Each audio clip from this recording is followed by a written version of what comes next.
कि जब visa apply करना होता है तो उससे कुछ टाइम पहले जो है वो कोई लार्ज डिपॉजिट जो है वो अपने बैंक अकाउंट में कर देते हैं। वो ये अज्यूम कर रहे होते हैं कि उनका वीज़ा जो है सिर्फ क्लोजिंग बैलेंस ज़्यादा होने की वजह से जो है वो अप्रूव हो जाएगा। बड़ी ट्रांजैक्शंस हैं या कोई भी जो पैसा आपके अकाउंट में आ रहा है। बिस्मिल्लाहिर्रहमानिर्रहीम, अस्सलाम वालेकुम। यूके विज़िट वीज़ा में रिफ्यूज़ल की एक बहुत बड़ी रीज़न है, एक जो मिस्टेक बहुत ज़्यादा कॉमन है, ये आमतौर पे लोग करते हैं कि जब वीज़ा अप्लाई करना होता है, तो उससे कुछ टाइम पहले जो है वो कोई लार्ज डिपॉज़िट जो है वो अपने बैंक अकाउंट में कर देते हैं, सिर्फ़ ये शो करने के लिए कि उनका क्लोजिंग बैलेंस जो है वो ज़्यादा है और वो ये अज़्यूम कर रहे होते हैं कि उनका वीज़ा जो है सिर्फ़ क्लोजिंग बैलेंस ज़्यादा होने की वजह से जो है वो अप्रूव हो जाएगा। और इस तरह के भी केसेस देखने में आए हैं कि जिनका करोड़ भी अगर आपका जो है वो बैंक बैलेंस है, तो फिर भी आपका वीज़ा रिफ्यूज़ हो जाएगा अगर वो ट्रांज़ैक्शंस जो बड़ी ट्रांज़ैक्शंस हैं या कोई भी जो पैसा आपके अकाउंट में आ रहा है, उसके पीछे अगर सोर्स आपने डिक्लेयर नहीं किया, उसको प्रॉपर तरीके से एक्सप्लेन नहीं किया, तो वो हमेशा डाउटफुल रहेगा और उसकी बेस पे जो है वीज़ा रिफ्यूज़ कर दिया जाता है। तो ये इस तरह की जो बड़ी ट्रांज़ैक्शन बैंक अकाउंट में की जाती हैं, इसका नुकसान ये होता है कि इसको जब आप एक्सप्लेन नहीं करते, तो उसमें फिर ये होता है कि वीज़ा ऑफ़िसर उसको कुछ भी कंसीडर कर सकता है। उसको वो ये भी कंसीडर कर सकता है कि ये आपने सिर्फ़ वीज़ा के लिए जो है वो पैसे रखवाए हैं, सिर्फ़ बैंक बैलेंस आपने अच्छा शो करने के लिए, ये आपकी अपनी अमाउंट नहीं है। तो जो भी है उसकी जो ओरिजिनल रीज़न है, जो उसका ओरिजिनल सोर्स है, वो आपने लाज़मी डिक्लेयर कर देना है। तो ये चीज़ आपके जो वीज़ा एप्लीकेशन है, ये इसके ऊपर एक अच्छा इम्पैक्ट डालेगी और आपकी जो फाइनेंशियल्स हैं, ये स्ट्रॉन्ग होंगे। फाइनेंशियल स्ट्रॉन्ग इसी तरह होते हैं कि जब आप अपनी जो बैंकिंग ट्रांज़ैक्शंस हैं, उनको एक्सप्लेन करते हैं। तो ये एक बहुत कॉमन मिस्टेक है, इसके ऊपर ये मैंने वीडियो बनाई है। और इसमें थोड़ा-सा मैं एक्सप्लेन करूँगा कि किस तरीके से आपने जो लार्ज डिपॉज़िट है, तो उनको आपने किस तरीके से एक्सप्लेन करना है और किस तरीके से उनको कवर अप करना है। अब इसमें आपने जो लार्ज डिपॉज़िट फॉर एग्ज़ाम्पल अपने बैंक अकाउंट में किए हैं, तो उसमें वैसे तो आप अवॉइड करें इस तरह के डिपॉज़िट जो है ना करें।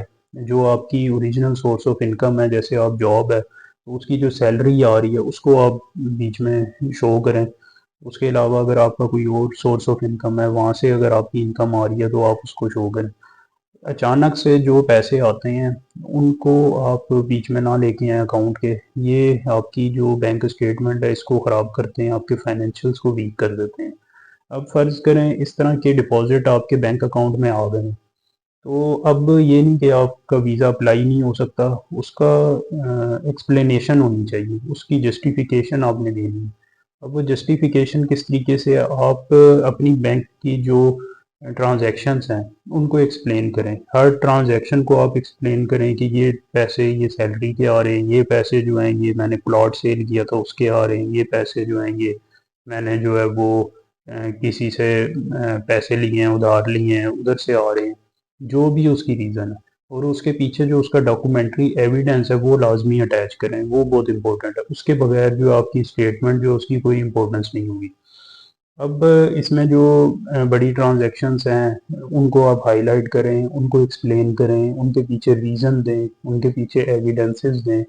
उसको जो यूके इमिग्रेशन रूल्स हैं, वीज़ा रूल्स हैं, उसके मुताबिक जो एक्सप्लेन करें, ये बहुत इम्पोर्टेंट है। अगर आप इसको इस तरीके से एक्सप्लेन नहीं करेंगे जिस तरह से एक्सप्लेनेशन रिक्वायर्ड है, तो उस एक्सप्लेनेशन का फ़ायदा नहीं होगा और आपकी ये तमाम एक्सरसाइज़ जो है कि आपने पैसे रखे हैं इधर, तो वो सारी वेस्ट ऑफ टाइम होगा, आपका टाइम ज़ाया होगा। तो बेहतर ये है कि आप उसे अगर इस तरह से कर रहे हैं हैंडल, तो उसको फिर प्रॉपर तरीके से मैनेज करें। उसको एक्सप्लेन करें, उसको ट्रांज़ैक्शन को एक्सप्लेन करें, उसके एविडेंसेस दें, उनको रीज़न बताएँ। अब इसमें जो बड़ी ट्रांज़ैक्शन हो रही है उनको हाइलाइट करें, उनकी एक्सप्लेनेशन दें। ये जो है ये इम्पोर्टेंट है इसमें। इसमें एक और पॉइंट जो है वो जो सडन ट्रांज़ैक्शन है, बेशक वो डिपॉज़िट हैं या विथड्रॉ हैं, तो इनको आप जो है अवॉइड करें। जब आप यूके का वीज़ा अप्लाई करना चाह रहे हैं तो उससे पहले आप बहुत बड़ी-बड़ी ट्रांज़ैक्शन जो हैं वो ना करें।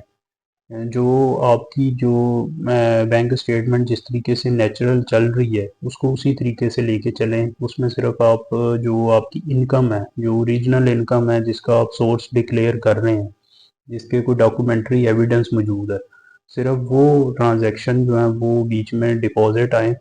और सिर्फ आपके एक्सपेंसेस या जो रेगुलर आप वहाँ से विड्रॉ कर रहे हैं, बैंक अकाउंट से पैसे वो निकल रहे हों।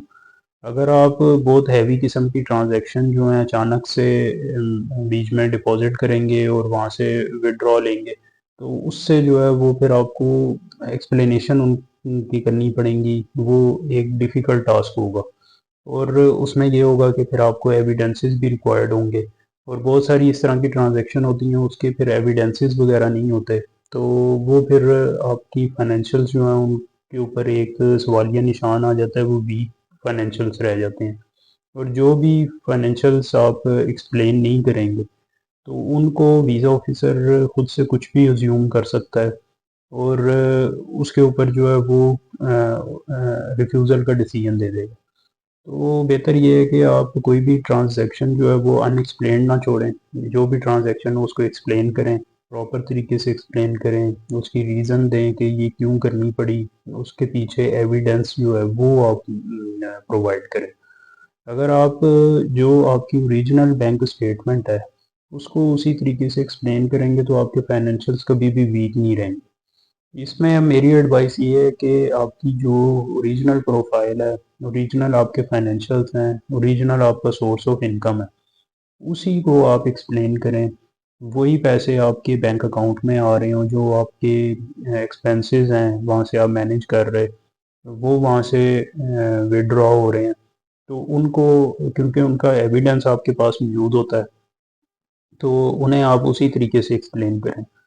क्योंकि अगर आप कोई बड़ी ट्रांजैक्शन करेंगे, कोई सडन उसमें ट्रांजैक्शन हो रही है, कोई उसमें से पैसे आ रहे हैं, निकल रहे हैं, तो उस वजह से जो है आपके फाइनेंशियल्स जो हैं वो वीक हो जाएँगे और उनको एक्सप्लेन करना मुश्किल होगा।